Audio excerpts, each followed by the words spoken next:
Shalom shalom, ni kuri Nyirabisage TV.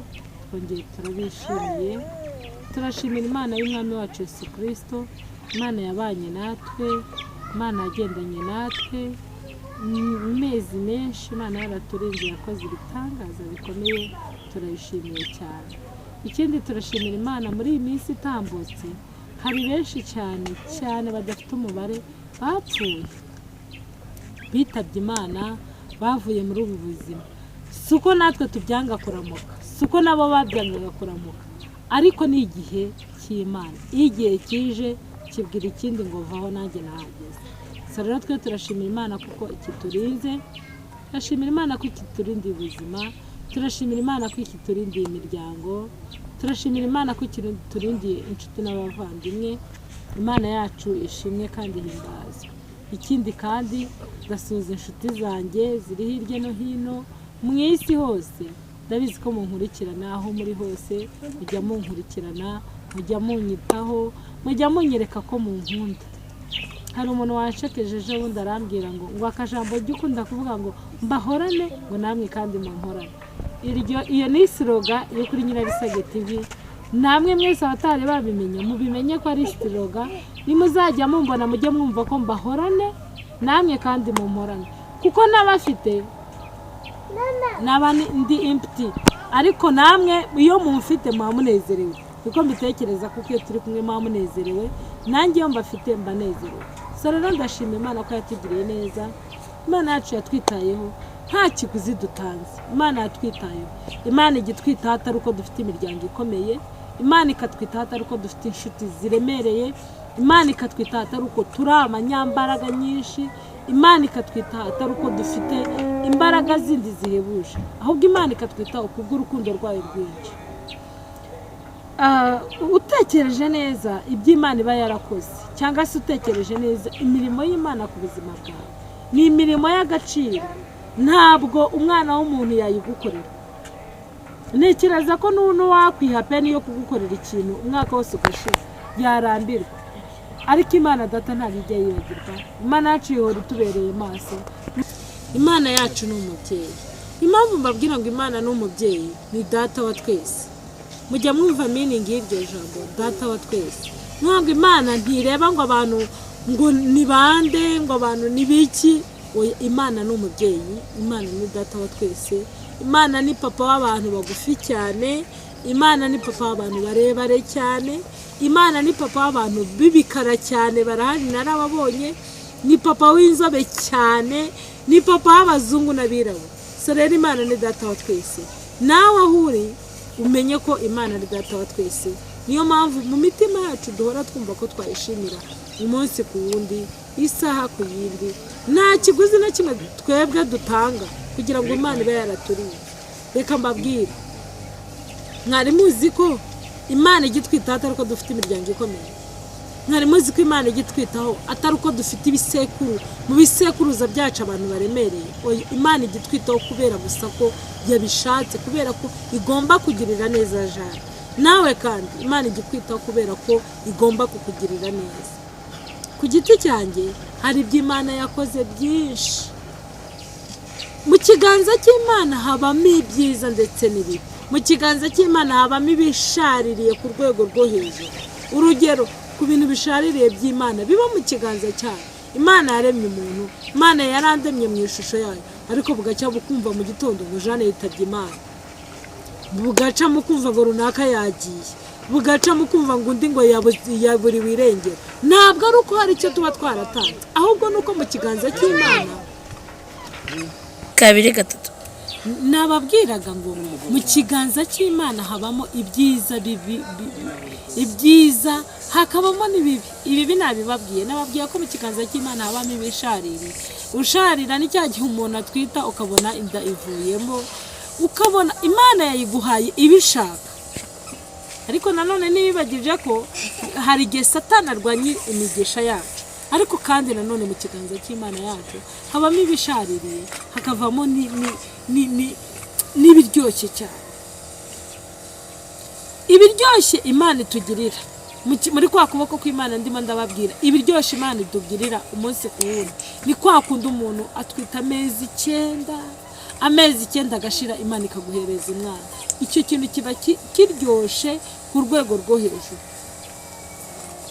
Ugahinga umurima ukabona umurimo nawejeje, ukagenda mu rugendo ukabona utasha amahoro, mbega ugahora na success mu buzima bwawe. Nabwo Imana iba yatabaye, iba yakoze muri cya kiganza cyayo habamo ibyiza byinshi bigiye bitandukanye. Rero bene data, turi mu mpera z'umwaka, reka mabwirire ijambo. Nubwo turi mu mpera z'umwaka, hari ibyadushaririye byinshi, hari ibyo twahuye nabyo biradusharirira pe ku rwego rwo hejuru. Ndetse hari n'abantu kuri uyu munsi wa none bagifite ubwo bushari bw'ibibazo bahuye nabyo muri uyu mwaka wa 2024. Ariko fona, ni byiza ko wongera kandi gutekereza iby'Imana yakugira. Ndabizi neza kuko ibibazo iyo bitugose. Penina, reka mbabwire inkuru ntoya ya Ana na Penina. Penina yari umugore nk'uko nawe uri umugore, yarashatswe nk'uko abandi bose bashaka. Penina aragenda arashaka, arabyara pe arahera. Hana nawe yari umugore, nawe arabyara, nawe arashaka. Ariko Penina, Hana Imana imuziba inda. Bibiri ijambo ry'Imana rijya rivuga ngo niyo yonyine yashatse kumuziba inda, niyo yashatse gufunga urubyaro rwa Hana. Kwari kugira ngo Imana irebe ngo ese Hana na Eli bazabyifatamo gute, na Elukana Pluto. Ariko mu kiganza cy'Imana kuko havamo ibyiza hakavamo n'ibibi. Penina yarabyaye, Ana ntiyabyara kandi ari mu kibazo. Ariko igihe cyarageze, Ana nawe arabyara, arakikira Samweli.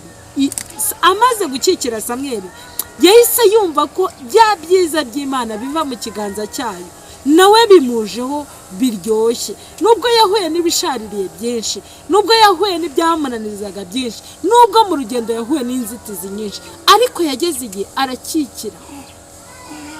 Yageze igihe akikira Samweli. Ariko Samweli yari umwana w'isezerano rikomeye. Nawe hari ibyo wahuye nabyo, wowe unteze amatwi.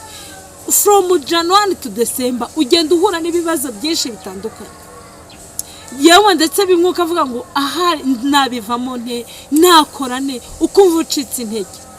Ariko we gucika intege, igihe kirageze nawe ngo ukikire Samweli wawe. Igihe kirageze nawe ngo ubone Samweli wawe, umurebesha amaso yawe, umwumve ndetse unamukoreho. Hari amasezerano y'Imana dutegereza, tukayategereza cyane. Ariko twamara kuyategereza tukagenda ni ukuvuga ngo inkuru ya Ana na Penina hari aho igisa nk'aho ibabaje. Abantu benshi mwagiye muba mu miryango igiye itandukanye. Hari abagabo bagiye bashaka abagore babiri bitewe n'impamvu z'imiryango, bitewe n'amateka. Umupapa agashaka abagore babiri bakabyara, cyangwa se umwe akabyara undi ntabyara. Niko Elukana nawe byagenze. Elukana nawe yashatse abagore babiri, umwe arabyara undi ntiyabyara. Ariko uco nenda kubabwira, isezerano ry'Imana rijya riza risa nkaho rifite imbaraga zigukomeza mu rugendo. Nababwiye ko nubwo byashaririye kuri Ana, nubwo Ana hari igihe umutambyi yamubwiye ngo wa mugore we jya ukurira iryo sindwe ryawe aho ngaho. Isindwe nta kindi yari asinze. Hari igihe ibibazo bikuzaho bikakugota, ukumva ni byinshi, ukumva ni birebire. Ariko nta mpamvu yo gucika intege, nta mpamvu yo gucika intege. Ugakomeza wowe imbere gusa, ugakomeza ukareba ejo hazaza nahawe. Ese ejo hazaza ni heza? Ese ejo hazaza muri ako kandi ntekereza ko iyo umuntu yaciye muri byinshi bikomeye, imbere ye haba ari heza. Amaherezo imbere haba ari heza. Nta muntu ujya usharirirwa guhera mu itangiriro no kugeza mu byahishuriye hirya ngo akomeze ababare. Mwiherezo oya, umuntu arababara bigaparika. Yimwe kuko nta mvura idahita, nta kigeragezo kiza ngo kiye kutarangira.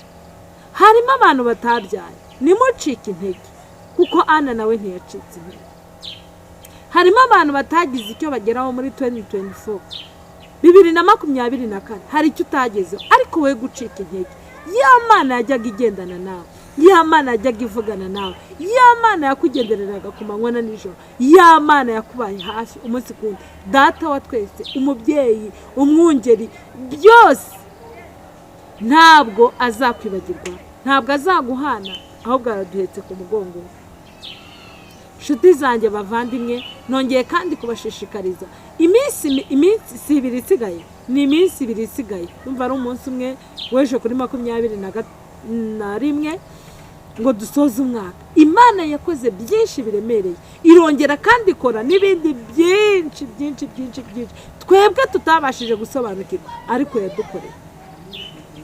Iby'Imana yakoze ni byinshi ntitwabibara. Umuririmbyi we yararirimbye aravuga ngo hamwe nahera kuvuga ibyo Yesu yakoze, hamwe nahera kubabwira imirimo ye yakoze, nahera mu cyakare, mu gitondo cyane bukira mvuga iyo mirimo. Ariko biteye ubwoba ko hari abantu batazi iby'Imana yabakoreye, hari abantu batajya bibuka kugira amashimwe bashimwe. Nshuti zanjye, mugire iyerekwa ryo gushimira Imana. Hari umuntu uherutse kuvuga ijambo ryiza, aravuga ngo nugotwa n'ibibazo, nugotwa n'intambara, amakuba n'ibigerageza bikaza kuri wewe, we guhanga amaso cya kigerageza, we guhanga amaso bya bindi bikuruhisha. Hanga amaso Umwami, hanga amaso Data wa twese. Numara kuyamuhanga umubwire ngo ndagushima gusa ku byo wakoze. Bya bindi bimeze nk'imisozi bijya bihita biriduka, bikariduka bikaba ubusa. Rero ndabashishikariza kongera kubika ishimwe riremereye mu buzima bwanyu, kongera gutunga Yesu Umwami n'Umukiza w'ubugingo bwanyu. Nicyo mbifuriza muri 2024 irangira tujya muri 2025. Mbifurije gukizwa nyako, mbifurije agakiza ka nyako, mbifurije kugira agakiza katarako ku munwa, mbifurije kugira agakiza katarako ku magambo, mbifurije kugira uko mbibifurije nanjye niko mbyifuriza, agakiza gafite imirimo, agakiza gafite ibintu byose, kugira ngo dukomeze tuzamuke, dukore umurimo Data yadutumye. Ijambo ryanditse muri Yohana ngo nkwiriye gukora umurimo w'uwantumye hakiri kare, dore burije aho umuntu wese atabasha gukora, ariko mureke dukore, kuko ntabwo tuzi umunsi n'uwundi. Ahari uyu mwaka urarangiye, hari benshi cyane tuzi bapfuye. Hari umuririmbyi yaririmbye ngo aho abandi baciye bagapfa, twebwe twarahanyuze tubona ubugingo, twarahanyuze tubona ubuzima, twarahanyuze tubona indirimbo, twarahanyuze tubona amashimwe, twarahanyuze tubona ibyishimo byuzuye imitima yacu. Rero nawe we gutekereza ejo hawe hashize habi, ahubwo tumbira amaso ku Mwami. Kandi neza ndabizi kuko we guhanga amaso biriya bibazo, ahubwo uyahanga ibisubizo.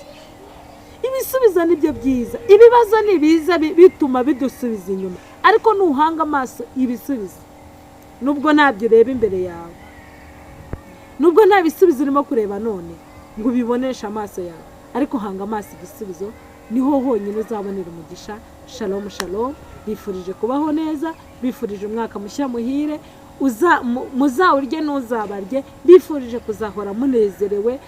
Abavandimwe banjye, inshuti zanjye, umuryango wanjye, abo nduta abanduta, abakecuru n'abasaza, bifurije umwaka mushya muhire, muzabonemo ibyiza, muzatereka amata ku ruhimbi, mwongere mwakira Imana, mwongere mwumva agakiza muri mwebwe, mwongere muha agaciro amaraso ya Yesu Kristo none n'iteka ryose. Shalom shalom, Mwami abishimire. Amen.